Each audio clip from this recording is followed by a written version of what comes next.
Good morning. My name is Janice Starling, and I am a dialysis patient currently doing home hemodialysis. I've done home hemodialysis for 7 years, peritoneal for 3 years. I had a kidney transplant for 10 and a half years, and now I'm currently back on home hemodialysis, ready for my next kidney transplant. We're talking about emergency preparedness. I live in St. Petersburg, Florida, and I am currently a home hemodialysis patient. Being a home hemodialysis patient, being prepared for emergencies is very important. Living in St. Petersburg, Florida, where we just had two major hurricanes last year that devastated our town, I had to have a plan and set. I had to be able to know if I was going to stay or leave. So we're going to talk about some of the things that as a home hemodialysis patient or an in-center patient, what do you need to be prepared for? What does the center need to do in order for you to be prepared in an emergency situation?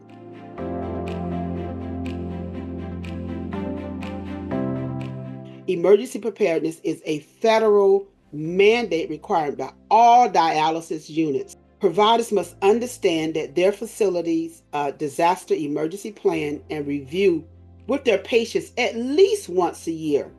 Well, here in Florida, we talk about it more than once a year, especially during hurricane season. We really start doing emergency preparedness. Staff has to work and prepare and train so that they can teach the patients what they're supposed to do and how they should be prepared in an emergency situation.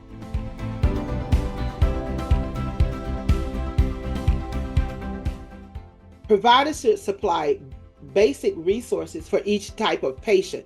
You have an in-center patient, you have a home hemodialysis patient, and you have a peritoneal patient, and you may have nocturnal patients.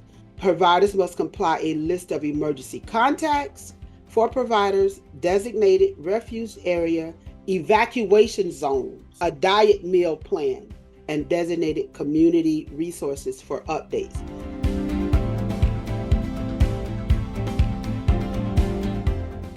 Providers must identify hazardous considerations for their center's geographical locations. Providers must provide patient training information sessions at the center. If you're training for snow preparedness, of course you're going to have things in the kit that pertains to people in the snow. If you're going to be in places where it's fire, you're going to have different things for the fire. If you're like me in Florida, you're going to have different things pertaining to what do you need to provide a hurricane or storms. Providers must consider barriers with patients like the age, location, resources. They gotta have a relationship. Well, they must have a relationship with the patient and make the patient feel comfortable so that during the emergency situation, they're comfortable enough to handle the situation because they've been prepared and trained by the staff at the dialysis center.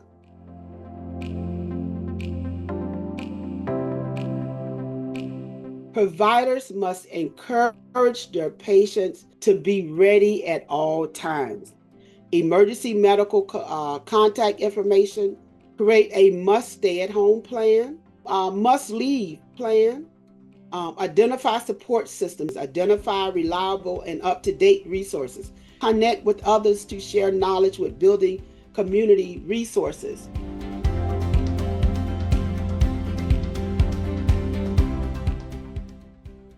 When you're doing your emergency preparedness, most people consider the before the preparedness, you train before. What about after the storm? Providers, make sure the patients have some way to call, someone to call. You must give your patients a point of contact. Providers must organize and communicate dialysis options and supply refill resources with patients. Providers must train their staff to deal with patients after the mass. Being prepared is one of the greatest things that you can do by talking to your patients, talking to your staff, and then looking at it from different points of view to have emergency preparedness before, during, and after an emergency. We all want to work together to make sure that we are communicating and providing emergency preparedness for everyone.